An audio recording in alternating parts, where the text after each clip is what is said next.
Si alguna vez trabajas de noche en un McDonald's, nunca te quedes solo en el depósito.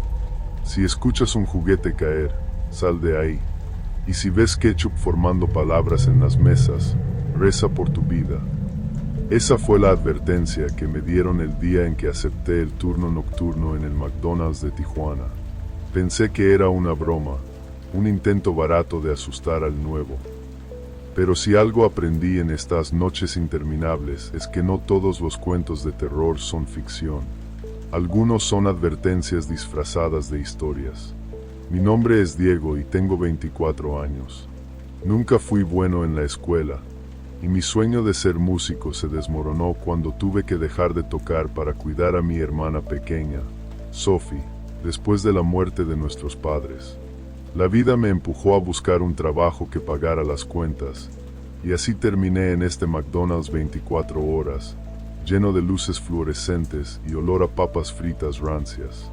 Lo que me mantuvo ahí, más allá del sueldo miserable y los clientes borrachos, fue Sophie. La promesa de que algún día podría darle algo mejor. Pero las noches en este lugar comenzaron a cambiarme, a comer lentamente mi cordura, a recordarme que la culpa y la soledad son los peores monstruos que puedes enfrentar. Las primeras noches fueron monótonas. Limpiaba mesas pegajosas, surtía refrigeradores y atendía a los pocos clientes que pasaban por el drive-thru. La mayoría eran camioneros y chicos saliendo de las discotecas. Pero, una noche, cuando me quedé solo por primera vez, algo cambió. Todo comenzó con un ruido en el depósito. Un clic seco, como si algo de plástico hubiera caído. Al principio pensé que era Carla, mi compañera de turno, pero cuando fui a buscarla, no estaba. El depósito estaba vacío. Solo había cajas apiladas y un extraño olor a humedad mezclado con grasa vieja. En el suelo, encontré un juguete del MC Triste Feliz. Un pequeño payaso de plástico con los ojos desgastados por el tiempo. Lo levanté y lo dejé en su estante, pero cuando me giré para salir, escuché un susurro. No palabras, sino algo como un leve gemido ahogado, un eco que parecía provenir de las paredes mismas. Me quedé inmóvil, con el sudor frío bajando por mi nuca. Es el viento, me dije, solo el viento. A la siguiente noche, Carla no apareció. Me dijeron que se había enfermado, pero algo en la forma en que el gerente me lo explicó me pareció extraño, como si supiera algo que yo no. Me quedé solo otra vez, esta vez decidido a no asustarme por ruidos tontos. Eran cerca de las 3:15 de la madrugada cuando noté que el monitor del drive-thru mostraba un auto estacionado. Pero cuando miré por la ventana, no había nada. Debe ser un error del sistema, murmuré mientras ignoraba la pantalla. Pero entonces, la impresora del pedido se activó. Un ticket salió, con un pedido simple, una cajita feliz, sin juguetes. Sentí un escalofrío, pero traté de reírme. ¿Quién hace un pedido así? Pensé que alguien estaba jugando conmigo, pero cuando volví al salón, algo me dejó helado. En una de las mesas, un charco de ketchup formaba las palabras, ¿dónde está Sophie? La mención de Sophie me dejó paralizado. Nadie en este trabajo sabía de mi hermana, ni de mi promesa de protegerla. Mi corazón latía con fuerza mientras limpiaba el ketchup con manos temblorosas, pero no pude borrar la sensación de que algo estaba observándome. Decidí revisar las cámaras de seguridad. Al retroceder la grabación, vi algo que me hizo casi caer de la silla. En el depósito, donde había estado momentos antes, se veía una sombra pequeña, como la de un niño, moviéndose lentamente entre las cajas. Pero no había nadie ahí. Nadie, excepto yo. Esa noche no pude dormir. Las imágenes de esa sombra me perseguían. En la siguiente noche de trabajo, le pregunté al gerente si algo extraño había pasado antes en la tienda. Al principio, evitó responder, pero finalmente confesó algo perturbador. Esta tienda fue construida sobre el terreno de una casa que se quemó hace años. Una familia vivía ahí. Un niño pequeño murió atrapado en las llamas. Pero no te preocupes, son solo historias. Historias. Claro. Historias que ahora estaban escribiéndose en ketchup en mis mesas y dejando juguetes en mi depósito. La última noche que trabajé fue la peor. El sistema del drive-thru comenzó a fallar, mostrando pedidos repetidos de cajitas felices una y otra vez. Fui al depósito para desconectar el sistema principal, pero cuando llegué, la puerta se cerró de golpe detrás de mí. El payaso de plástico estaba en el centro del piso, y esta vez su sonrisa parecía más amplia. Las luces comenzaron a parpadear, y en el destello vi figuras pequeñas moviéndose a mi alrededor, susurrando, riendo suavemente. ¿Dónde está Sophie?, dijeron al unísono. Mi mente se rompió. Comencé a gritar, golpeando la puerta para salir. Cuando finalmente logré escapar, las luces del McDonald's se apagaron por completo. En el salón, todas las mesas estaban cubiertas de ketchup, formando una frase que nunca olvidaré: nunca nos irás. Renuncié al día siguiente, pero el McDonald's sigue apareciendo en mis pesadillas. A veces, cuando paso cerca del lugar, juro que puedo escuchar el sonido de juguetes cayendo al suelo. Y lo peor es que, cada vez que abro un paquete de ketchup en casa, siento que alguien está observándome.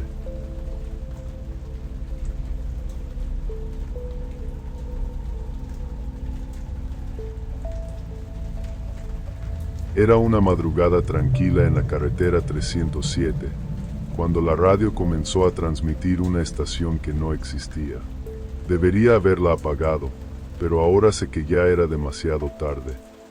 Me llamo Valeria y siempre pensé que la soledad era mi refugio. Con 29 años, dejé mi pequeño pueblo en Yucatán para empezar de nuevo en Cancún, lejos de mi familia y sus expectativas. Encontré trabajo como locutora nocturna en Estación Sur, una emisora de AM olvidada por el tiempo, ubicada en una cabina solitaria al borde de la carretera 307, entre Cancún y Tulum. El programa que conduzco, Voces de la Medianoche, es una ventana para los que no duermen, conductores, vigilantes, gente rota buscando compañía en el vacío. Me encantaba la tranquilidad del turno nocturno, el zumbido constante de los equipos viejos y la sensación de control sobre un micrófono. Pero en esa carretera aislada, donde la jungla parece tragarse todo, el silencio nunca está realmente vacío. Todo cambió la noche que escuché su voz. Era un jueves, poco después de las 2 de la madrugada. La programación estaba en pausa, y yo me recliné en la silla mientras el café frío en mi escritorio me recordaba que faltaban horas para el amanecer. El teléfono sonó. No era inusual, pero cuando contesté, lo único que escuché fue estática. «¿Hola? ¿Quién habla?», pregunté, ajustando el auricular. Entonces lo oí. «Por favor, ayúdame». La voz de un hombre, débil y temblorosa, surgió entre el ruido. «¿Dónde estás? ¿Qué pasa?». «Estoy en la carretera, pero no puedo salir». Antes de que pudiera responder, la línea se cortó. Miré el identificador de llamadas, 0000. Sentí un escalofrío recorriendo mi columna. Debía ser un error del sistema, pero algo en el tono de su voz me dejó inquieta. Decidí ignorar el incidente y seguí con el programa, leyendo mensajes de los oyentes que escribían sobre el insomnio, el amor perdido y el peso de la soledad. De repente, la señal de la emisora comenzó a fluctuar. La música programada se desvaneció, reemplazada por una canción mariachi antigua, casi inaudible por la mala calidad del audio. «Esto no puede estar en nuestra lista», murmuré, revisando los controles. Entonces, en medio de la música, una voz habló. «Valeria, no me dejes solo». La voz era la misma que había escuchado por teléfono. Intenté apagar el equipo, pero la transmisión continuaba. El panel de control estaba muerto, pero la canción seguía sonando, acompañada por la voz del hombre. «Si no me escuchas, ellos vendrán por ti». A la mañana siguiente, hablé con Marco, el técnico de la estación. Me dijo que las señales AM a veces captan transmisiones perdidas, viejas frecuencias atrapadas en el aire. Lo llamó un fantasma eléctrico. Su explicación me tranquilizó un poco, pero no lo suficiente. Esa tarde, investigué sobre la carretera 307. Encontré una historia perturbadora de los años 80. Un hombre llamado Manuel Delgado desapareció en un tramo cercano a la emisora. Según los reportes, tomó un atajo durante la noche y nunca llegó a su destino.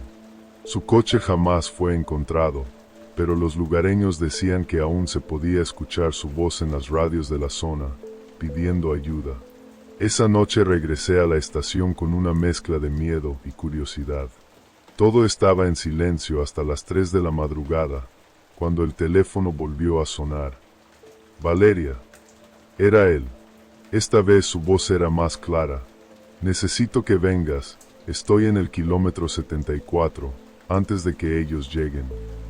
El corazón me latía con fuerza, pero algo en mí decía que no podía ignorarlo. Salí de la cabina, tomé las llaves de mi coche y conduje hacia el kilómetro 74. La jungla se cerraba sobre la carretera como un túnel oscuro, y el sonido de los grillos era lo único que rompía el silencio.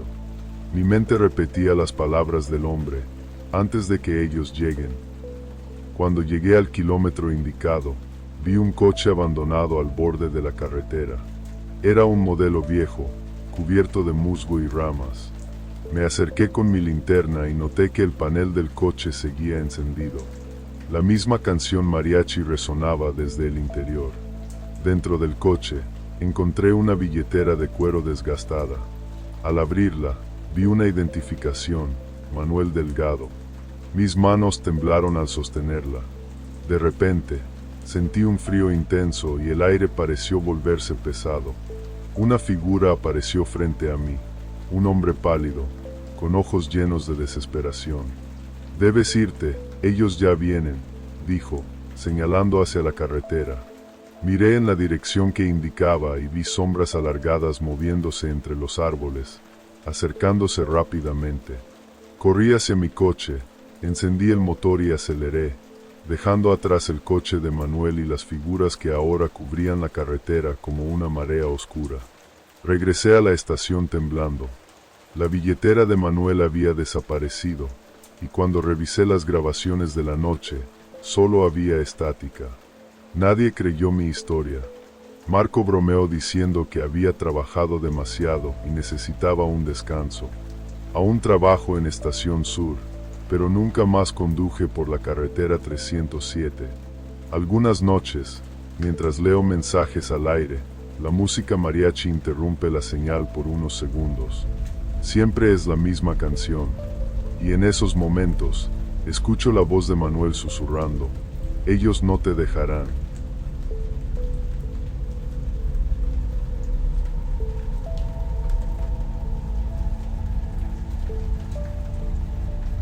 Dicen que los mercados de noche están llenos de secretos. Algunos son inofensivos, robos, gatos buscando comida. Pero otros deberían quedarse enterrados en las sombras. Yo rompí esa regla, y ahora las sombras no me dejan en paz. Si me hubieras preguntado hace 5 años qué pensaba de los mercados de la Ciudad de México, habría dicho que eran caóticos, llenos de vida, ruido y olores. Pero la vida nocturna en un mercado es completamente diferente. Es un mundo de silencio roto por ecos, de luces titilantes que apenas logran mantener a raya la oscuridad. Y yo soy el encargado de vigilar ese mundo. Mi nombre es Rubén. Tengo 42 años, y a veces pienso que soy tan invisible como las cosas que pasan aquí por la noche. No siempre fui vigilante. Antes llevaba uniforme de policía, un arma al cinto y una medalla que decía que protegía a los ciudadanos. Pero la verdad es que protegí mal a las personas que más importaban, empezando por mi propia familia. El trabajo en el mercado de San Juan fue lo único que encontré después de arruinar mi vida. Es solitario, mal pagado, pero me da una especie de paz. Al menos, eso creía. Aquí, Las noches no son solo largas, están llenas de cosas que te hacen dudar de tus propios sentidos y de ti mismo. Todo comenzó con un olor. Era mi primera noche y estaba haciendo la ronda por la sección de carnes exóticas. Aunque ya estaba cerrada, el aroma metálico de la sangre fresca era fuerte, casi como si alguien hubiera cortado un animal hace unos minutos. Pero todos los puestos estaban cerrados, las vitrinas vacías. Me detuve frente al mostrador de un carnicero famoso por vender productos poco convencionales, serpientes, caimanes, hasta animales que no reconocía. La reja de su puesto estaba baja, pero un ruido me hizo detenerme. Era un crujido, como de algo moviéndose dentro. Miré por debajo de la reja, pero lo único que vi fue una sombra que se deslizó rápidamente hacia el fondo. Debe ser un gato, pensé, pero los gatos no dejan un olor tan fuerte. Durante las semanas siguientes, comencé a notar cosas extrañas. Algunas eran sutiles, un puesto que dejaba de estar cerrado aunque recordaba haberlo asegurado, o mercancías que aparecían fuera de lugar. Pero otras eran más perturbadoras. Una noche, mientras hacía mi recorrido, vi que la balanza de uno de los carniceros estaba girando sola, como si alguien hubiera colocado algo pesado en ella. Me acerqué, pero no había nada. Al mirar el mostrador, noté que había gotas de sangre fresca que formaban un rastro hacia el pasillo trasero. Mi primer instinto fue seguirlo, pero algo dentro de mí me gritó que no lo hiciera. Ignoré la advertencia y caminé hacia la oscuridad. El rastro de sangre me llevó a una puerta que nunca había visto abierta. Detrás de ella, un pasillo estrecho bajaba hacia lo que parecía un sótano. El aire se sentía pesado y el olor era insoportable. Sangre, carne podrida y algo dulce, como flores marchitas. Saqué mi linterna y comencé a bajar. Al final del pasillo encontré una habitación fría, con paredes de ladrillo y varias mesas metálicas. Encima de ellas había restos de animales, cabezas de jabalí, serpientes disecadas, y algo que parecía un altar cubierto con un manto rojo. La linterna iluminó algo que me dejó paralizado. En una esquina, había un muñeco de paja con un rostro humano pintado y un letrero escrito con sangre que decía: "Aquí no eres bienvenido". Esa noche fue el inicio de mi descenso a la locura. Cada noche, algo diferente me esperaba en el mercado.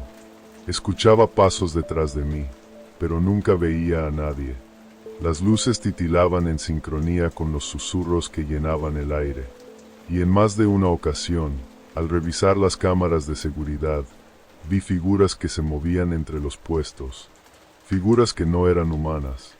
Lo más aterrador ocurrió cuando encontré un puesto completamente limpio y vacío una noche, y al día siguiente, estaba lleno de mercancías frescas. Pregunté al supervisor sobre el dueño, pero me miró con frialdad y me dijo: "Ese puesto no ha tenido dueño en 15 años". Decidí enfrentar lo que fuera que habitaba en el mercado. Volví al sótano, esta vez preparado con una cámara para grabar lo que encontrara. Pero al llegar, el altar estaba diferente. Las velas estaban encendidas, y el muñeco de paja ahora tenía un rostro diferente, el mío. Una voz suave, casi maternal, resonó detrás de mí. "Te advertimos que no miraras, Rubén, pero los curiosos siempre pagan el precio". Sentí un frío en mi nuca, y cuando giré, vi una figura alta, con ojos vacíos y una sonrisa que parecía partir su rostro en dos. No recuerdo cómo escapé, pero cuando desperté, estaba en uno de los pasillos, con la linterna rota y las manos cubiertas de sangre. Desde esa noche, algo cambió en mí. Las personas que me conocen dicen que luzco más viejo, más vacío. Pero lo peor es que no puedo dejar el mercado. Intenté renunciar, pero cada vez que lo hago, una voz en mi cabeza me dice: "Todavía tienes trabajo que hacer". Cada noche, mientras camino por los pasillos, veo mi reflejo en las vitrinas. Y a veces, el reflejo me sonríe, aunque yo no lo haga.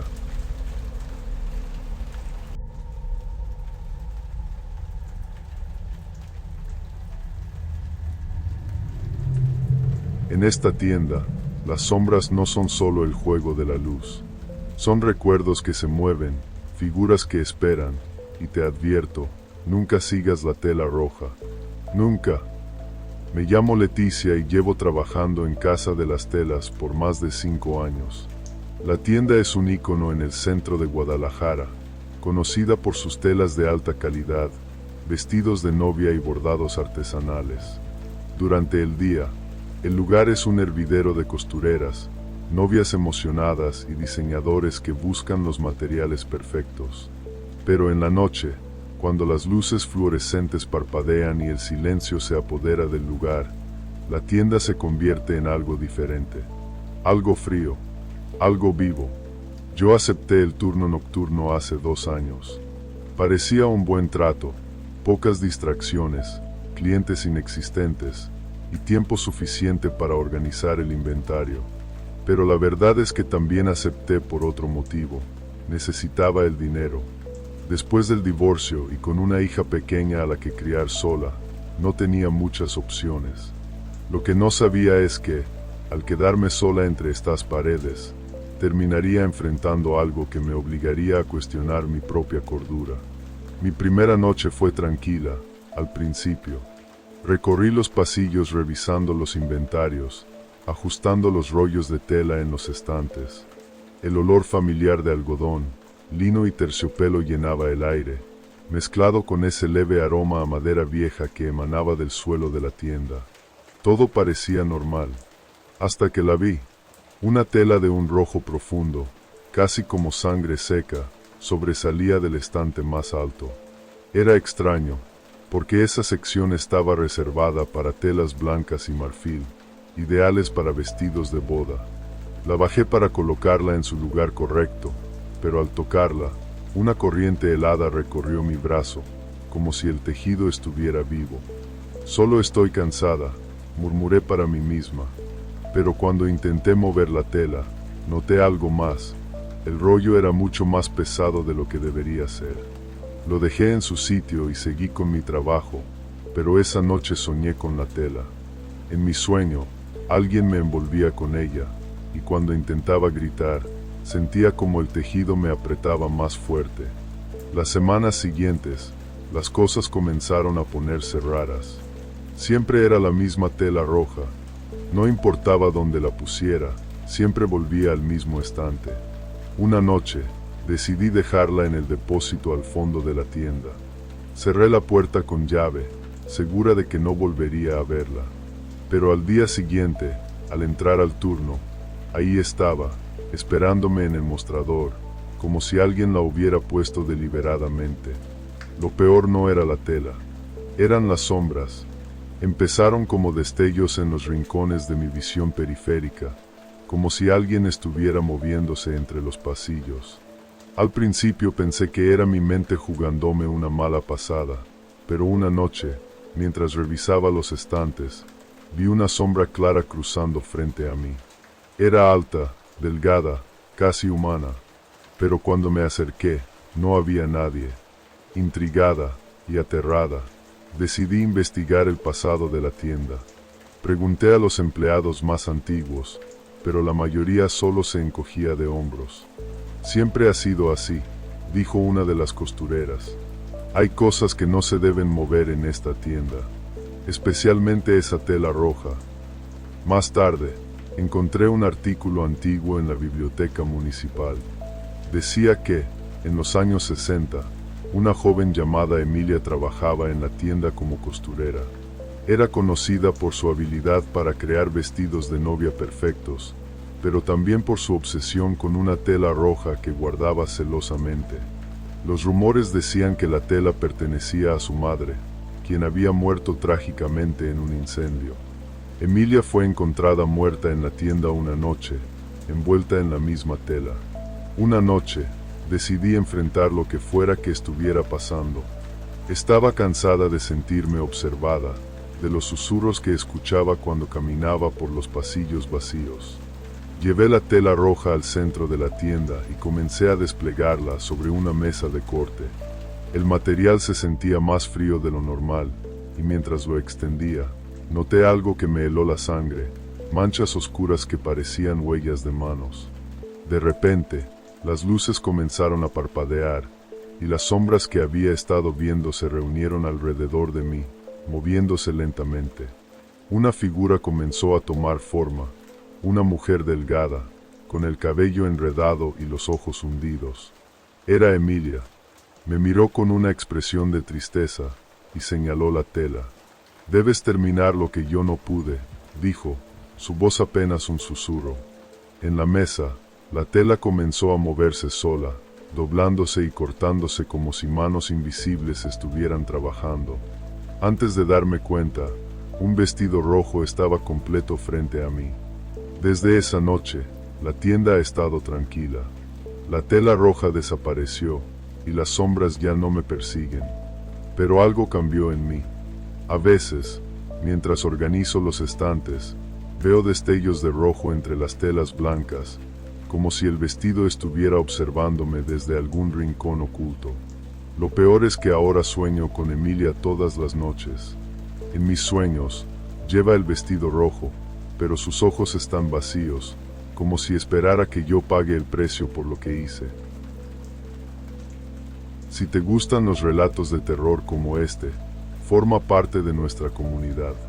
Suscríbete al canal y activa las notificaciones, porque tenemos videos nuevos y aterradores todos los días. No te pierdas ni un solo detalle de estas historias oscuras.